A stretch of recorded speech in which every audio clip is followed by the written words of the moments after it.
Innovation happens everywhere, but there is simply more elsewhere than here.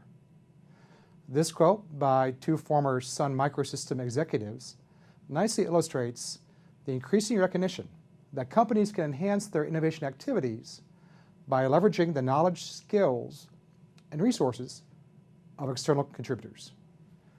This is really the core idea behind customer co-creation. The realization that customers can help companies improve their new product development activities by both contributing ideas as well as selecting ideas for possible new offerings. Now, over the past decade or so, an increasing number of firms are leveraging the power of online platforms to ask customers to contribute and select ideas for their new products. Thus, in our new digital age, customers are not only buying products, they may also help design and develop them. Now, this is a radical departure from the more traditional, internally focused innovation processes that most firms used before the digital revolution. Here are some great examples of customer co-creation. Unilever is one of the world's largest manufacturers of consumer packaged goods and markets a variety of well-known brands such as Dove soap, Hellmann's mayonnaise, and Lipton tea. Unilever was established nearly 100 years ago. It markets over 400 products and makes billions of dollars in profits each year.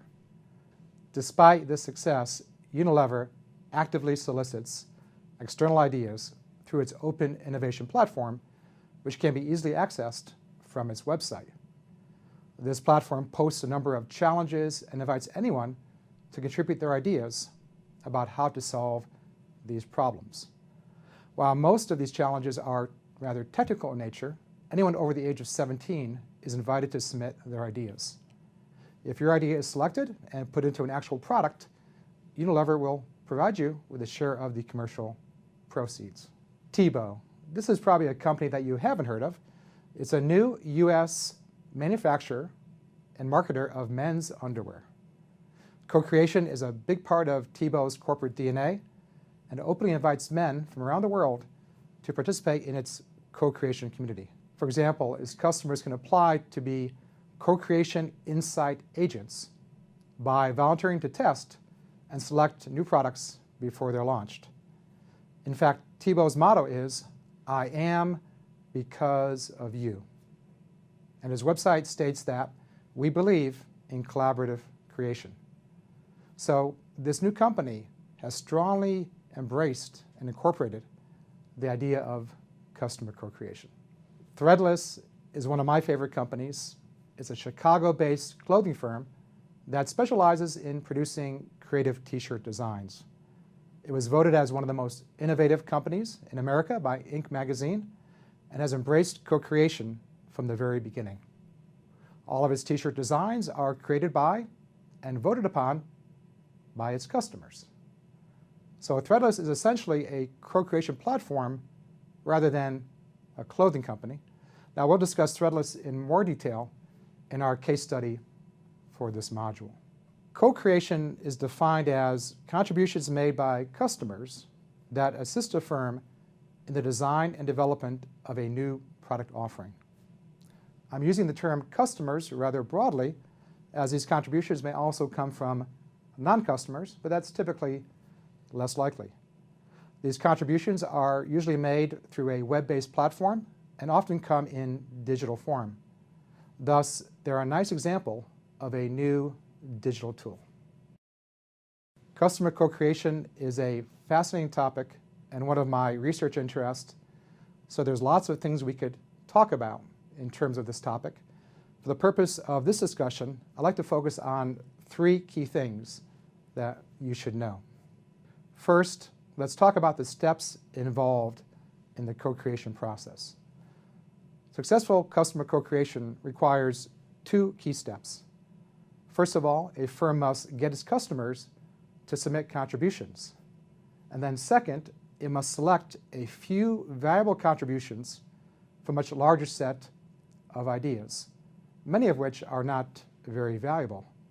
So we can think of customer co-creation as a process of both contribution and selection. Now, both of these processes are quite challenging, but for different reasons. Contributions are challenging because customers are busy, they typically care very little about your products, and don't have much time or incentive to spend on giving you their ideas. As a result, many co-creation efforts fail because the submissions are simply too low. Now, selection is challenging because most of the submissions are not very useful. They may be too idiosyncratic, too expensive, or have already been tried and don't work. As a result, firms face the difficult task of having to reject customer submissions and risk creating bad will with some of the most highly engaged customers. So in order to be successful at customer co-creation, firms must both convince their customers to submit ideas and then reject those ideas without alienating them. Second, how to motivate customers to engage in this activity. Research suggests that there are two main methods for motivating customers to engage in co-creation. First, social recognition, and second, financial reward. Most firms that are successful in this process typically employ both of these types of rewards. Usually, these rewards go to customers whose contributions have been selected. For example, customers who submit winning designs to Threadless receive a percentage of the sales for any products that use this design, and also the intangible benefit of having their name and their design featured as a winner on Threadless's website. Third, there are different types of co-creation. Customer co-creation is a very broad category and comes in many different forms. In my research on this topic with my colleague Matt O'Hearn, who's now at Boston College, we identified 4 different types of customer co-creation, which we illustrated using a 2x2 matrix. This matrix is based on the 2 key steps in the co-creation process, contribution and selection.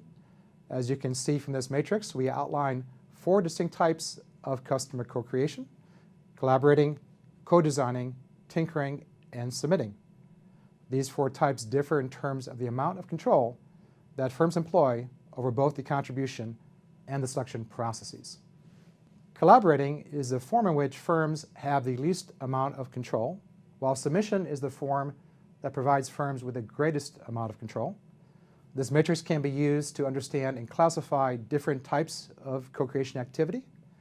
For example, Unilever's co-creation approach fits in the contribution category, while the type of co-creation we see with Threadless fits in the co-designing category.